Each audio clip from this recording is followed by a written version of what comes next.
Let me introduce Stanley to you. He teaches social theory and labor studies at the City University of New York Graduate Center.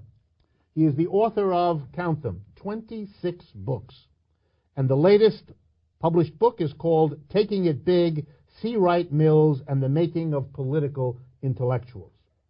As usual, he's at work on a new book, and this one has a very provocative title, but the title says it all. Dead Unions, the Birth of a New Labor Movement. It is scheduled to be published by the Verso Publications Company in early 2014. Stanley is a former steel worker and a union organizer for the clothing workers and the oil, chemical, and atomic workers. He was recently a member of the Executive Council and Negotiating Committee of the Professional Staff Congress, which is the City University of New York's union of faculty and staff. So, Stanley, with that kind of a background, I want to start by asking you some questions about organized labor. And the first one I'm asking you because so many people have written in to ask me, can you, in a short span of time, given our limits, give us your sense of why the reaction of working people in the 1930s, the last time we had a collapse on this magnitude of our economic system, was so different in terms of union organizing, fighting and getting Social Security and unemployment and minimum wage and union recognition laws? Why were the working people of America, unionized and not, so different in their response to the Great Depression than they have been in the 5.5 years of the current so-called Great Recession? I'll give you 3 reasons. There are many more, but they're the key reasons. The first reason is that at the time of the upsurge, which begins in 1933 and goes on till about 1937, those 4 years where millions of workers were organized, there were no benefits. There was no unions in major industrial sectors, steel, auto, glass, rubber, you name it. And so the fight was really, in many ways, for the most basic benefits, the most basic issues, which are, do I have any power on the job? Can I get a decent wage? Can I get benefits such as pension and old age insurance, health insurance? The second reason was that there was a left. And that left were communists and socialists and anarchists and independents who were union organizers from way back. Some of them were of the industrial workers of the world. Some of them were within the unions, the established unions. The clothing workers was a socialist union. And there were communists who had been organizing in the 1920s and early 30s. And they were really, in many ways, the spearhead in many of the union organizing campaigns in auto especially, and mining. The third reason is rather important, which is that this was a period of American history where there was a large immigrant community that did not have to worry about being deported. We had no major laws which said you could be deported for not being a citizen. Yes, there was a immigration restriction enacted in 1920, but it did not really affect the Eastern and Southern European immigrants who came to work in the mines and mills of this country. And so there was less fear. And so the problem of fear today, the problem of some floor of benefits which still exists, government unemployment insurance, and people still have some savings, and people still own, and they own homes, and they have a number of different things, has slowed down the reaction. I'm not saying that this is going to stay for long.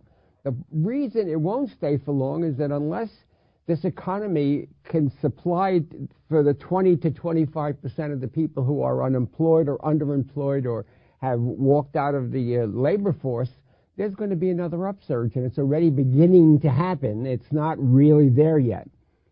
So that the problem at this point, I think, is that people are afraid. The people who have jobs are afraid that, as you described in the beginning of this broadcast, they're afraid that if they demand too much, the company will move. Not only from Nebraska to or in Pennsylvania, but they'll move overseas.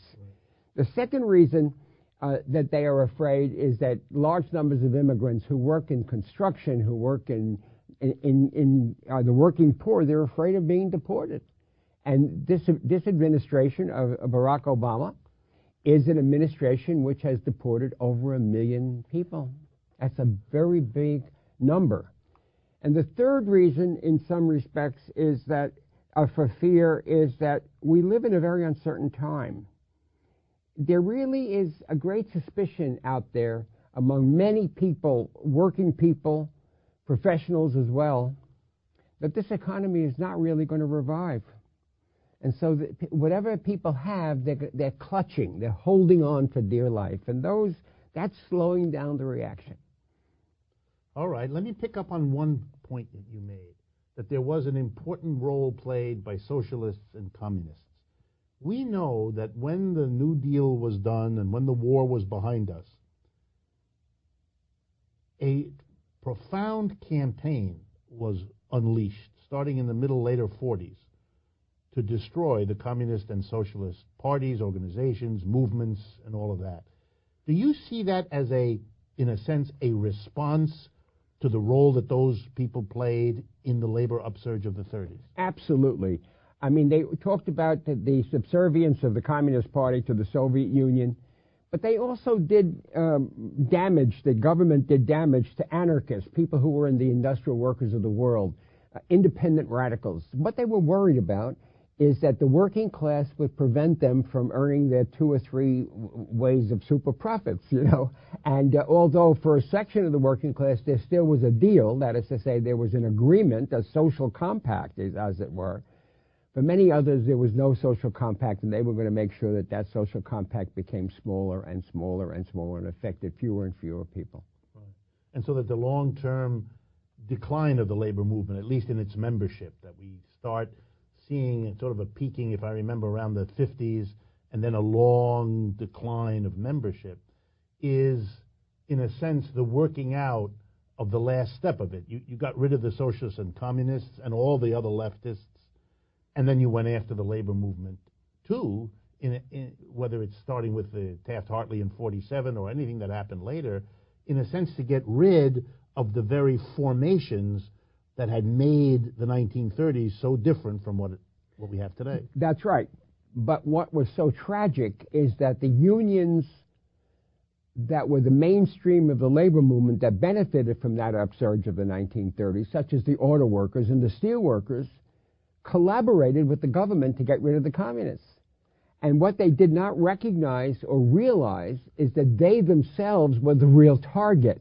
Not only the communists and the socialists, but they were the target of that attack. And as you said just now, as soon as they got rid of the socialists and the communists, they went after the unions. And they had been going after the unions really in the 1930s, but Taft-Hartley, which was, John L. Lewis called it the Slave Labor Act, was an act that prevented unions from engaging in sympathy strikes, from refusing to handle struck goods, for striking if it was a national emergency. The president had a right to call 80-day cooling off period, et cetera, et cetera. They fell into line. The unions fell into line. And when public employees got organized in the 1960s, now there are more public employees organized than private sector workers. When public employees got organized in the 1960s, they went along with state laws that banned the right to strike, which is a violation of the First Amendment, in my opinion. And of course, no court agrees with that, because the courts are themselves a product of a certain kind of ideology.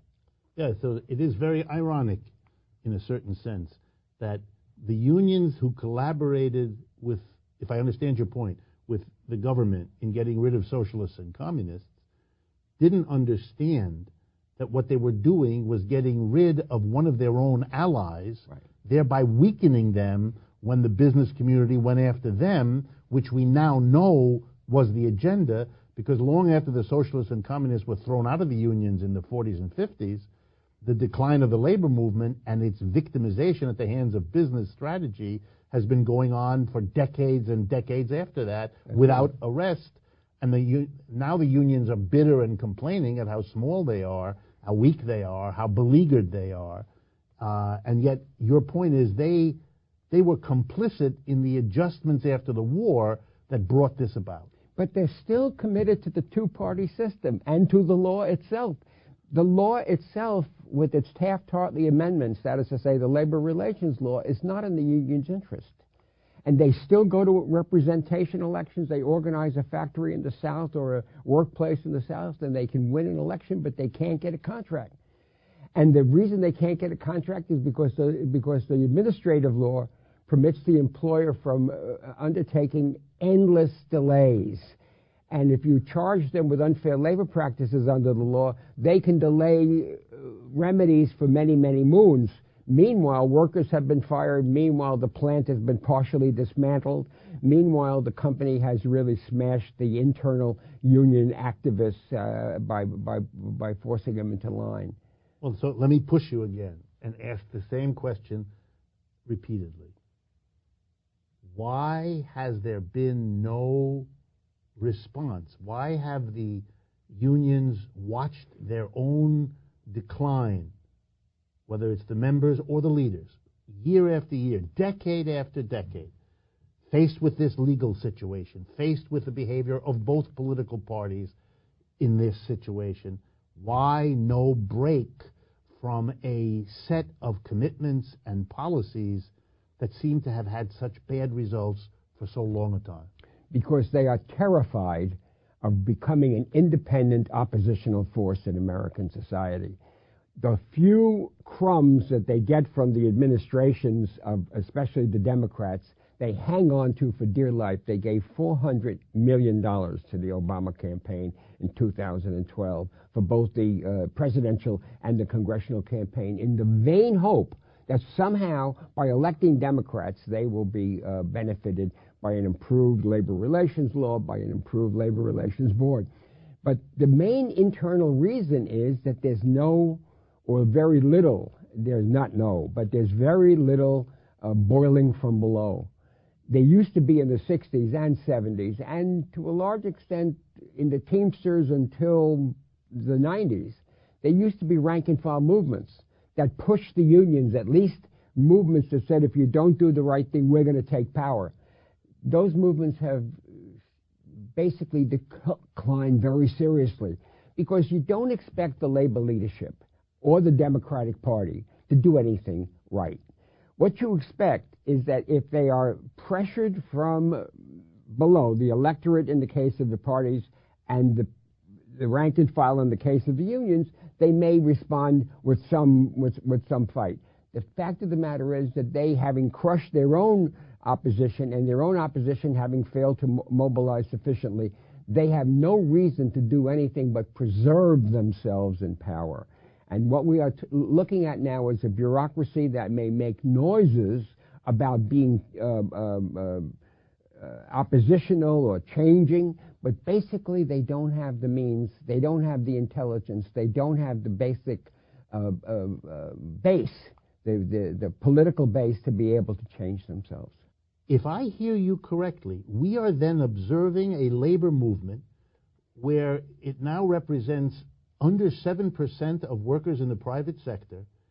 You're then watching a labor movement stuck in a way of relating itself to the law, to the political parties, watching itself disappear. Yes, because they have decided, Richard, they have decided that they will depend on the Democratic Party rather than on their own resources. They have virtually given up organizing. There are several places where they are organizing. Car washes in New York City just got organized. But basically, they've given up organizing in favor of political electoral action. And that is a disaster because the Democratic Party is a center-right party. It is not a pro-labor party anymore. Okay, let's turn from the analysis of the past to what you think is the possibility for the future.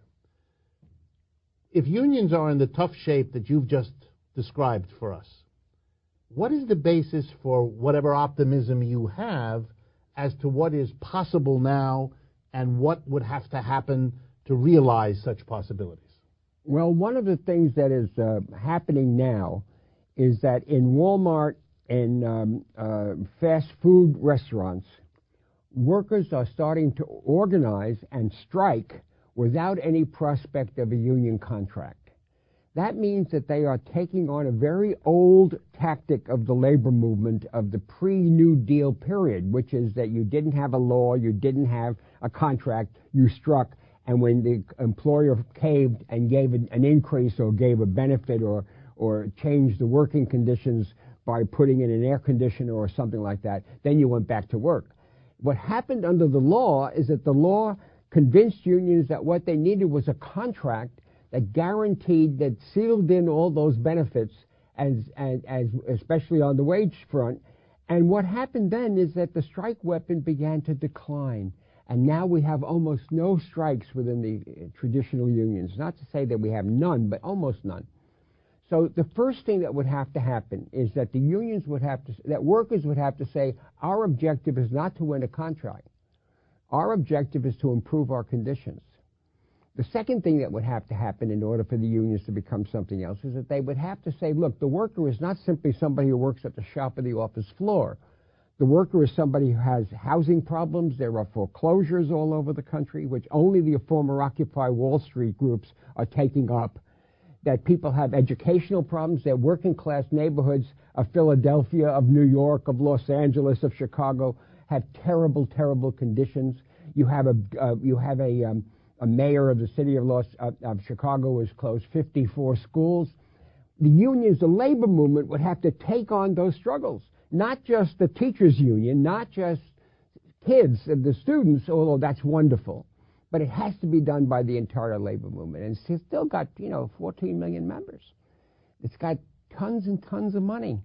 And it's not mobilizing its membership around the totality of the problems that the membership face. The third thing is that the military budget is draining 50% of our national treasury. And they have said they are against the law, against the wars in Afghanistan and Iraq, but they didn't do anything to mobilize on those questions because the military budget is still there. And one of the reasons the unions keep quiet about it after taking a rhetorical position against the war is because many of their members benefit from the military budget. They're afraid to fight the military budget because they don't have the imagination collectively to say, what do we do about the 20% of unused capacity that you described at the beginning of this program? How do we work? Can we establish workers' co-ops? Can we establish workers' control within the workplace? They don't have that perspective. They concede by contract to management, for example, the right to manage the workplace. They concede the right of management to prohibit strikes. You can get very, very seriously fined if you go on a strike during the life of a contract that has a no-strike provision. They haven't taken up those issues, and they're not ready to take up those issues. And therefore, in some way, we need a new labor movement, and it's being suggested by workers who are going on strike regardless of they have contracts or whether they have a formal apparatus for sealing in their benefits. Tell me if I can pull this out. If the socialist and communist movements were destroyed after World War II, if the labor movement is in the kind of dire condition that we've been discussing that your work demonstrates, then one might reach the conclusion that in order for the country to change, there has to be a rebirth of all of these things. In other words, there has to be a new version of whatever the socialist and communist left is.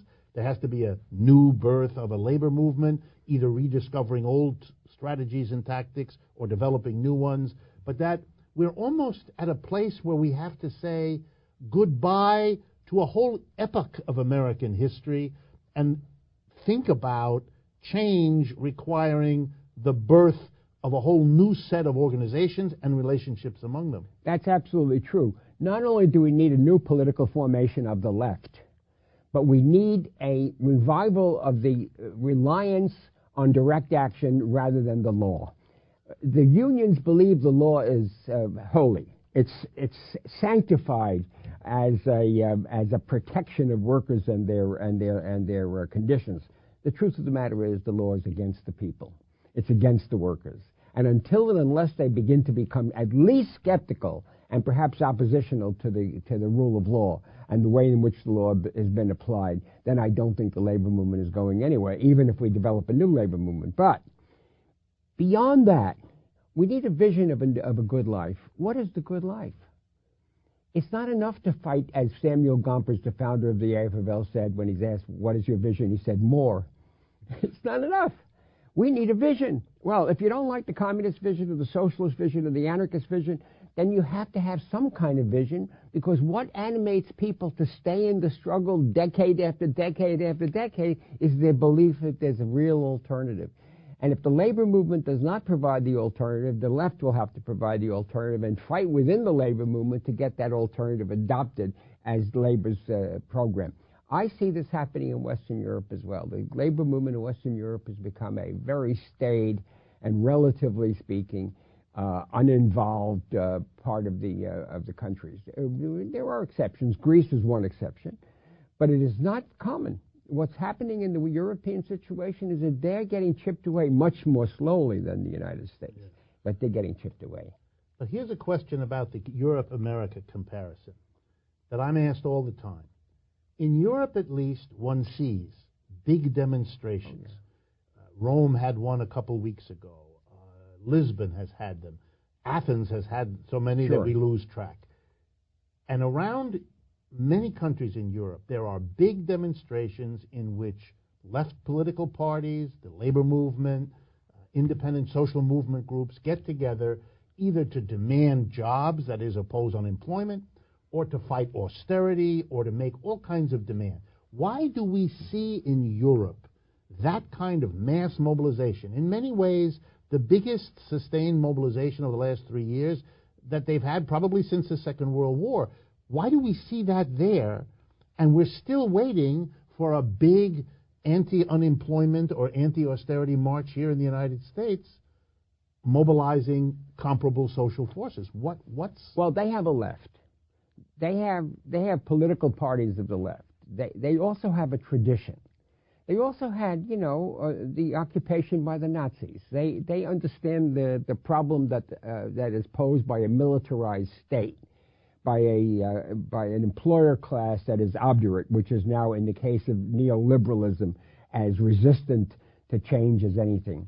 In our country, we haven't had a left of any consequence now for about 70 years. I would say 65 years. And that has had a tremendous effect on whether or not we can build the kind of opposition there in the United States. But there's one more thing that I want to say, Richard. I don't think it's a small potato. We have a militarized state in this country, and there's an increasing militarization in Western Europe. What that means is that we cannot expect the possibility of reform to be realized in our country or in Western Europe. We need reform. We have to test the question of reform, but the chances of reform are not as much as they were at the end of the Second World War and even in the 1930s in this country. The question then becomes the one of power.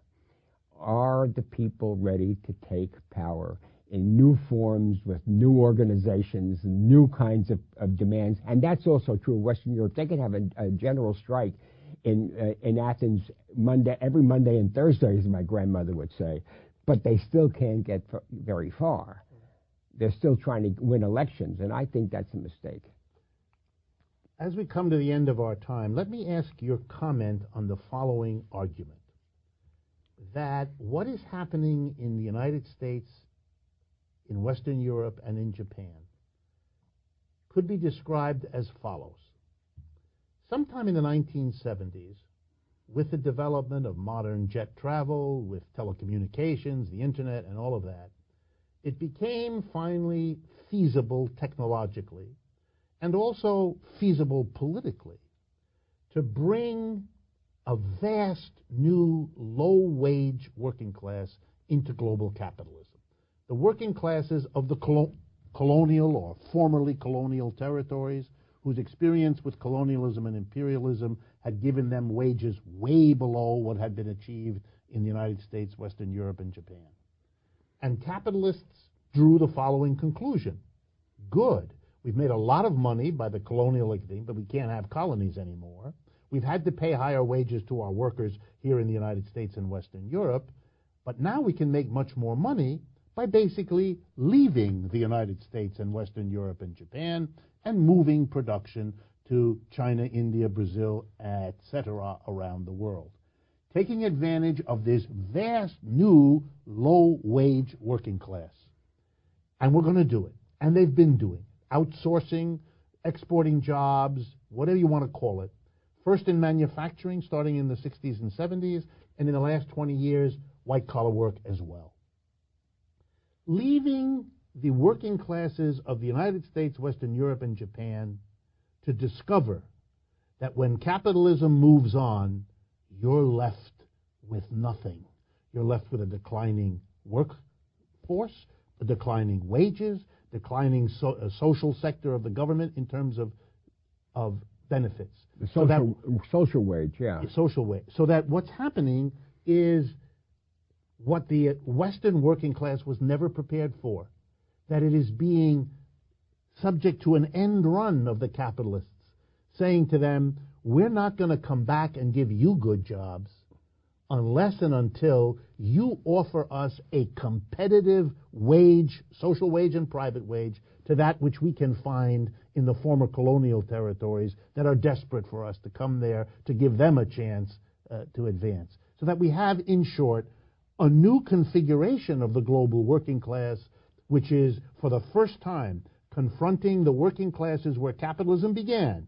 Europe, North America, Japan, got going first, is now leaving there, and we're just picking up the collapse of that whole history of capitalism. Except for one thing, the description works, and there are, well, two things. The first thing is China, and more recently India, is beginning to experience an awakened working class. They are striking. There were 10,000 strikes in 2010 in China. I mean, it's unbelievable. India had a poor people's strike, poor workers' strike of 110 million people the other day, and nobody even reported it in the United States. So that this is a temporary phenomenon. And as a result of the upsurge that is taking place in China, India, and elsewhere, what is beginning to happen in the United States is that U.S. companies and unions, like the United Auto Workers, are taking measures to preserve the plants in the United States. And one of those measures is to have a two-tier wage system, which is unbelievable. The second measure is that Japanese and European companies are coming to the United States because we're the new third world. We have taken such a beating that it is now possible to actually have an American auto worker make half of what they made before and still survive. Now, that's the first thing. The second thing that's rather important is to remember, and I don't think this is understood very well, is that we still, in the United States, make machinery, high-tech machinery. I don't mean televisions. I don't mean computers. I mean real high-tech machinery. And that has not moved out of this country. But in a place like Caterpillar, which makes earth-moving equipment, and we use a lot of earth-moving equipment in this country, the Caterpillar company has said, you go on strike and we will stay there and wait you out. And they did that with the Machinists Union in Illinois, in Joliet, Illinois, where the union went on strike for 4 months and settled for a 0.0060 wage settlement with a one-time